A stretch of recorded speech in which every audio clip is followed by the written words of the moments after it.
Baiklah teman-teman, kita langsung ke pembahasan soal yang pertama. Selanjutnya, menurut Anda, jika rekan kerja Anda memasang wajah kusam, sikap Anda adalah A. Menegurnya agar dia berubah, B. Membiarkan saja selama tidak mengganggu, C. Resign dari perusahaan, atau D. Mengadu ke atasan Anda. Jawabannya adalah, oke, kita lihat jawabannya. Jawaban yang benar itu adalah yang A, teman-teman ya. Menegurnya agar dia berubah. Kita lihat pembahasan.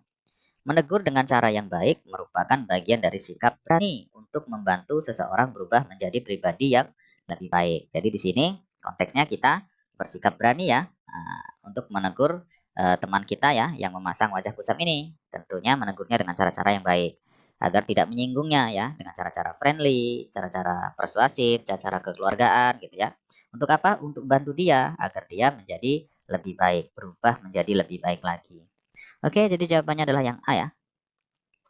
Selanjutnya, jika tetangga Anda meminta selembar daun pisang dan di belakang rumah Anda ada berbagai jenis pisang, apa yang akan Anda lakukan? A. Memberinya pisau dan menyuruhnya ngambil sendiri. B. Menanyakan dengan sopan jenis daun pisang apa yang akan diminta, lalu mengambilkannya. C. Segera mengambilkan daun pisang sesuai kebutuhannya. D. Mengajak bersama-sama untuk melihat daun pisang yang sesuai keinginannya. Jawabannya adalah, ini jawabannya semua betul ya teman-teman, ABCD ini. Cuman kita lihat skala prioritasnya. Kita lihat jawaban yang paling betul di antara yang betul-betul gitu ya. ABC ini jawabannya betul semua nih, tapi kita cari yang paling betul gitu ya. Oke, sudah ketemu jawabannya? Ya, jawaban yang benar adalah yang C teman-teman ya. Ya, ini banyak yang menjawab C dan B ya. Oke, kita lihat C dulu ya. Ini jawabnya banyak yang C dan B. Kita lihat pembahasan memberikan bantuan sesuai dengan kebutuhan ya. Di situ bisa jumlahnya, jenisnya, kemudian dan lain-lainnya ya, besarannya, misalnya size-nya gitu ya, dan lain-lain. Sehingganya yang paling tepat itu adalah yang C. Dia secara umum teman-teman.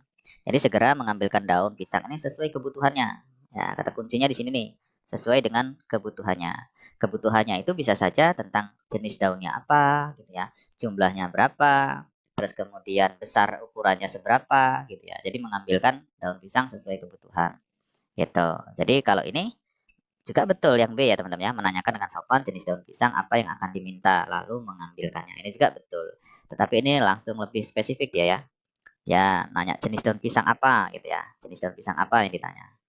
Gitu. Kalau ini sesuai kebutuhan. Jadi kebutuhan itu nggak cuma hanya jenis ya. Bisa jumlahnya berapa ya, kemudian jenisnya apa, besarnya berapa, panjangnya seberapa gitu ya. Jadi bisa secara umum, sehingganya poin tertinggi itu masuk yang di C. Nah, poin tinggi kedua baru yang B ya. Poin tinggi ketiga, kedua ya, yang poinnya adalah 3. Ini poinnya adalah 4. Oke, itu banyak yang jawab C dan B ya. Selanjutnya, ketika sedang berjalan-jalan di sebuah mall, Anda mendapati dua rekan kerja Anda sedang bermesraan, padahal tempat Anda bekerja memiliki peraturan yang melarang rekan sekantor untuk berhubungan asmara. Jika mereka tidak menyadari keberadaan Anda, apa yang Anda lakukan?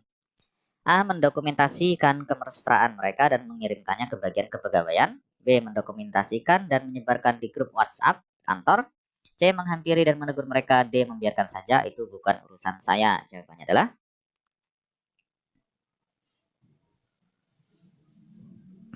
kita lihat jawabannya adalah yang C teman-teman ya. Jadi kita menghampiri dan menegur mereka. Kita lihat pembahasan. Menegur dengan cara yang baik ya, itu merupakan bagian dari sikap berani untuk membantu seseorang berubah menjadi pribadi yang lebih baik. Jadi di sini konteksnya ada teman kantor kita yang secara tidak langsung mereka itu melanggar aturan, ya, aturan yang sudah ditetapkan oleh kantor. Nah, sehingganya di sini diperlukan sikap kita ya, sikap berani kita untuk menegur itu dan memberikan peringatan ya, mengingatkannya bahwasanya sikap tersebut tidak baik dan melanggar aturan kantor. Tentu penyampaian itu dengan cara-cara yang baik sehingganya tidak menyinggung perasaan teman kita. Oke teman-teman ya, jadi menghampiri dan menegur mereka, mengingatkan untuk mereka berubah menjadi lebih baik lagi. Oke, jawabannya C. Selanjutnya, jika Anda ketua RT, kemudian ada tetangga baru yang suka berjemur di depan rumah. Hal tersebut membuat para warga terganggu atas sikap si WNA itu. Nah, berarti tetangga barunya ini WNA ya, istrinya WNA yang suka berjemur di depan rumah. Akhirnya Anda menegur suami si WNA bahwa warga tidak nyaman dengan sikap istrinya yang suka berjemur di depan rumah itu. Setelahnya, WNA sudah tidak pernah berjemur di depan rumah. Nah, setelah ditegur, si WNA itu sudah tidak berjemur lagi tuh di depan rumah. Tapi dalam kondisi itu ya, namun warga tetap tidak nyaman. Sebagai ketua RT, apa yang Anda lakukan? A. Menjelaskan ke warga bahwa ada perbedaan budaya di negeri ini, nggak semuanya harus ikut adat istiadat kita. B. Menjelaskan ke warga bahwa ada perbedaan antara WNA tersebut dengan kita, para warga melalui pengajian, arisan, kegiatan masyarakat lainnya. C. Bersikap proporsional dan netral dan menjelaskan ke warga tentang perbedaan yang ada. D. Menasehati lagi si suami WNA kalau warga tidak nyaman dengan keadaan istrinya. Jawabannya adalah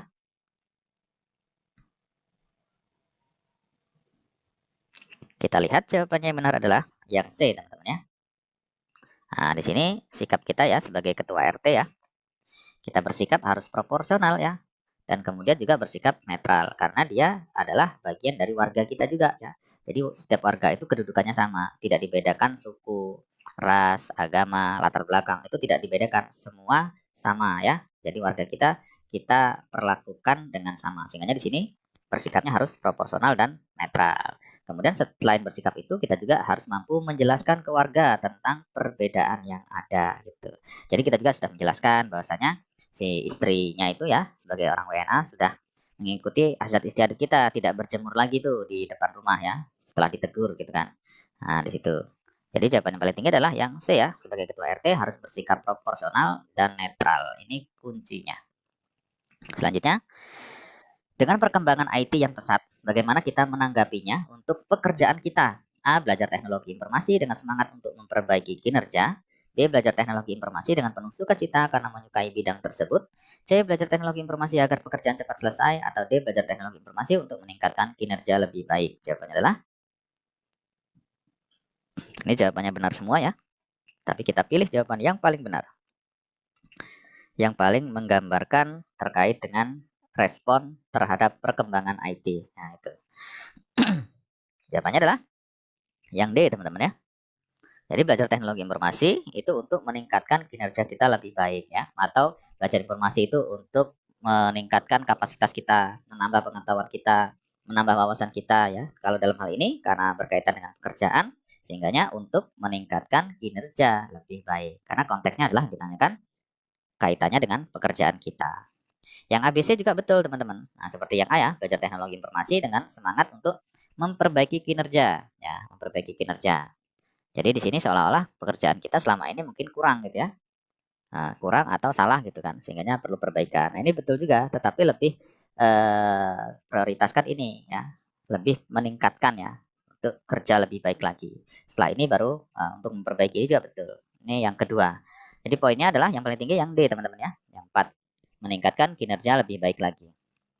Selanjutnya, Anda menemukan artikel di internet yang bisa membantu pekerjaan, maka A. Memberitahu rekan kerja yang dekat saja, B. Memberitahu saat rapat, C. Memberitahu ke rekan yang mau tahu saja, atau D. Memberitahukan kepada rekan-rekan sekantor. Jawabannya adalah,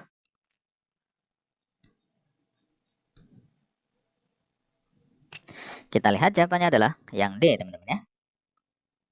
Yang D, kita lihat pembahasan. Berbagi informasi yang bermanfaat untuk semua orang tanpa memandang latar belakangnya, gitu ya. Jadi di sini jelas ya, yang D. Jadi kita memberitahukan kepada rekan-rekan ya, kalau misalnya mendapatkan informasi bermanfaat ya, sudah terkonfirmasi informasi itu tidak hoax, berasal dari sumber yang jelas, maka kita bisa memberikan informasi tersebut ya kepada rekan-rekan sekantor tanpa kita memandang teman dekat, teman baik, saudara, agama sama, suku sama, kita tidak memandang latar belakang itu. Kita perlakukan sama semua teman-teman yang ada di kantor. Sehingga yang paling tepat adalah yang D, teman-teman ya. Selanjutnya, saat presentasi kelompok, anggota yang harusnya jadi pembicara tidak bisa datang. Sebagai ketua tim, Anda sebaiknya ya, A. Menelpon orang tersebut sambil memikirkan alternatif, B. Menyemangati anggota tim yang lain, C. Kesal kepadanya, atau D. Lapor ke dosen dan minta arahan. Jawabannya adalah,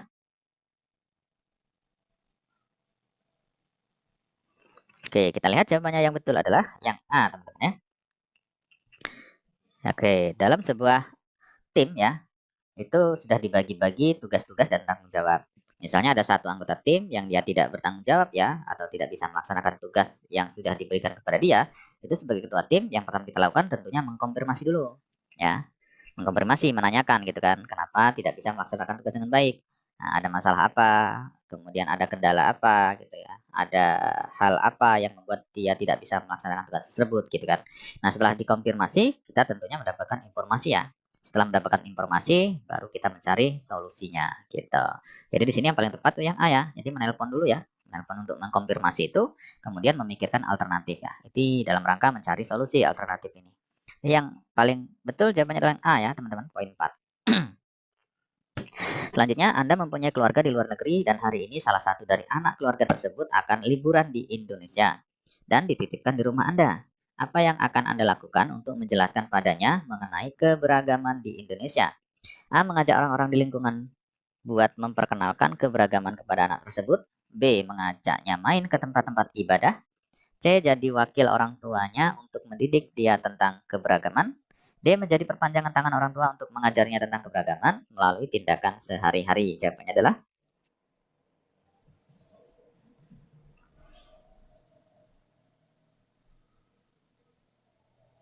kita lihat jawabannya. Iya, jawabannya benar adalah ya. Yang benar adalah yang D, teman-teman ya. Kita lihat pembahasan. Mengajarkan keberagaman secara teori dan memberikan contoh melalui tindakan. Ya, ini sesuai dengan yang D ya. Jadi kita menjadi perpanjangan tangan orang tua karena memang dititipkan kepada kita ya untuk mengajarinya tentang keberagaman yang ada di Indonesia melalui tindakan sehari-hari. Jadi selain kita mengajarkan secara teori, kita juga mencontohkan ya, mencontohkan dalam tindakan sehari-hari. Nah, itu yang paling tepat. Jawaban yang paling tinggi poinnya yang 4. Oke, selanjutnya. Suatu hari Anda berlibur ke kampung sahabat Anda yang berbeda latar belakang, agama, dan budaya. Sahabat Anda mengajak mampir ke salah satu warung makan dan dia memesan makanan kesukaannya, tetapi terlarang bagi Anda. Bagaimana sikap Anda? A. Ikut memakan sebagai wujud toleransi beragama. B. Tidak memakannya, kemudian mengajaknya berbincang tentang keistimewaan makanan itu. C. Tidak memakannya, kemudian menanyakan hal lain tentang adat dan kebudayaan di kampungnya agar lebih memahami kebiasaan-kebiasaannya. D. Tidak ikut memakan serta tidak berkomentar agar sahabat Anda tidak tersinggung. Jawabannya adalah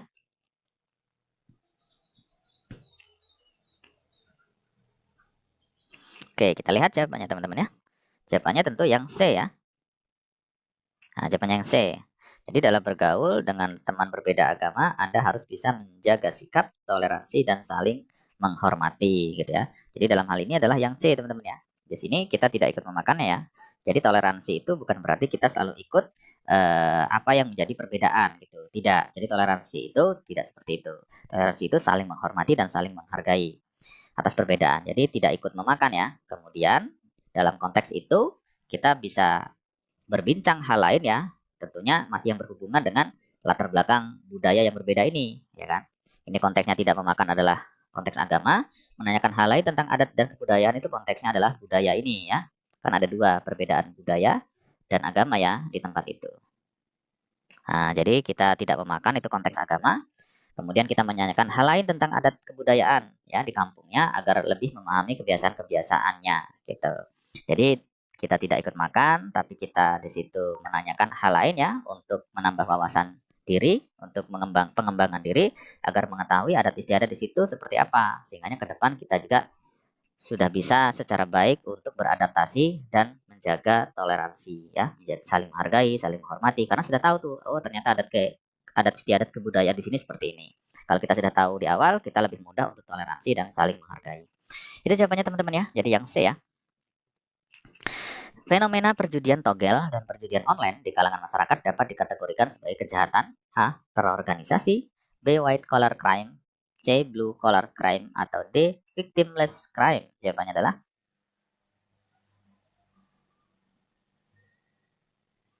Oke, kita lihat jawabannya adalah yang C teman-teman ya. Oh, mohon maaf, ini salah ya, harusnya yang D nih. Mohon maaf, jawabannya adalah yang D ya, bukan yang C. Oke, kita yang D. Kita lihat pembahasan ya. Kejahatan tanpa korban atau victimless crime ya. Secara sederhana dapat diartikan bahwa perilaku kejahatan yang dilakukan individu di mana sebagai korban adalah pelaku kejahatan itu sendiri. Contohnya perjudian togel, perjudian online, dan sebagainya gitu. Jadi yang betul adalah jawabannya adalah victimless crime. Victimless crime itu ya, victimless crime itu artinya adalah kejahatan tanpa korban, teman-teman. Jadi pelaku dan korban itu dirinya sendiri gitu kan. Oke,